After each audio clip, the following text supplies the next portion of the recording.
Get ready. 10 seconds. 5 seconds. Start.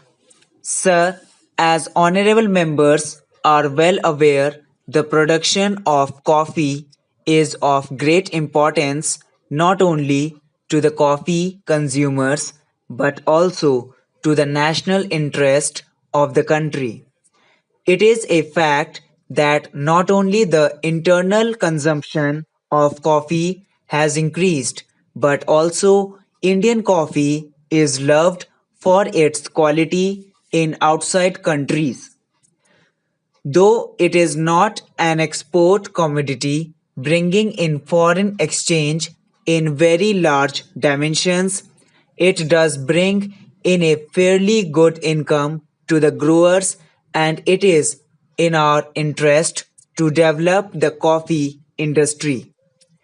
With that view, we have brought forward this measure, and we are making principally two structural alterations or amendments in the original scheme of the Coffee Board. Taking the amendments sought to be made by this bill serially, I would first invite attention to Clause 6 of the bill, which deals with the structure of the new board. There is also the provision for the appointment of the chairman of the board by the government. This has been the subject matter of some controversy, as honorable members are quite aware, and I would like to deal with that matter quite briefly.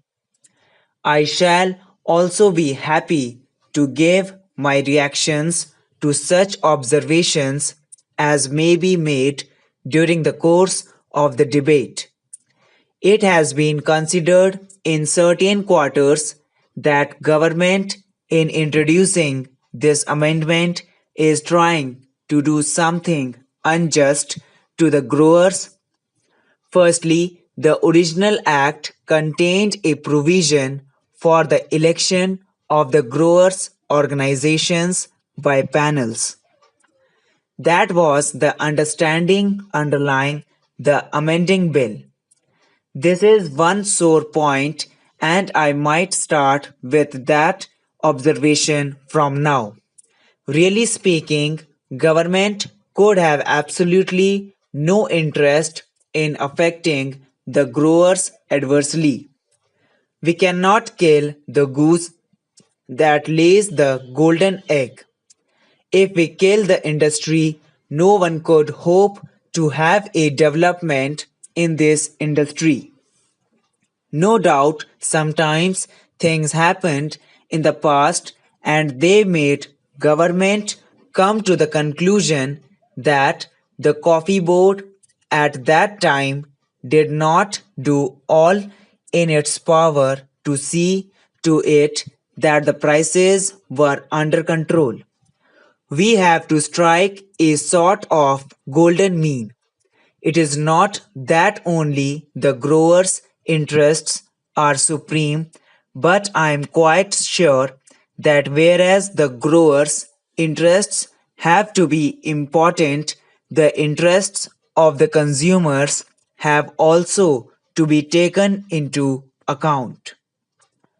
Take the tariff commission, for instance, it goes into the cost of production of the indigenous production and also finds out the import price of an imported product.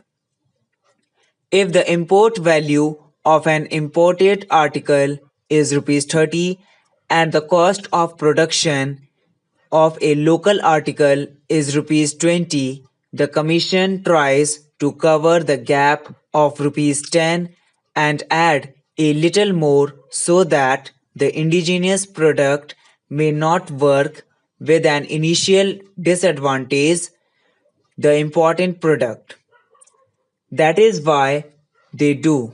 So, in the case of productive industry, it goes without saying that the margin to the grower should be important and should be a sufficient incentive, but then we have to look at other factors also. Take the case of silk, for instance. Silk is a relevant example. Supposing we stop all imports, the growers might get rupees 58 or rupees 60 per pound, whereas the tariff commission price would be round about rupees 32 per pound, giving a margin for a handicap sustained by local production. If prices soar high, they have a deleterious effect on industry, though for the time being, persons in charge of particular concerns may profit by it today and tomorrow. This is not beneficial from the long range point of view, and inasmuch as we want this coffee industry to develop in the long run into a very prosperous industry, not only to satisfy the internal needs but also to satisfy our exports as much as possible, we must take effective and proper steps. Just as we must see to it that the grower gets a proper margin, it is equally important to see that the grower's prices are not such as would result in prejudice to the particular industry in the long run. In the near future, it may be advantageous for us to do that. During the current year, we could find it possible to increase the quota because production was higher than before, and we want to go ahead further than we did so far in increasing production. Maybe if production increases, we might be able to do it, and we would be very happy to give as great a quota as possible because it naturally helps the industry. But we have to look after the internal consumer also. We cannot neglect the interests of the internal consumer. We believe also in coffee spreading to other parts. Recently, in Parliament House, as we have seen how popular coffee is growing day by day, not only hot but also cold. There should be further expansion in the activities of the coffee board.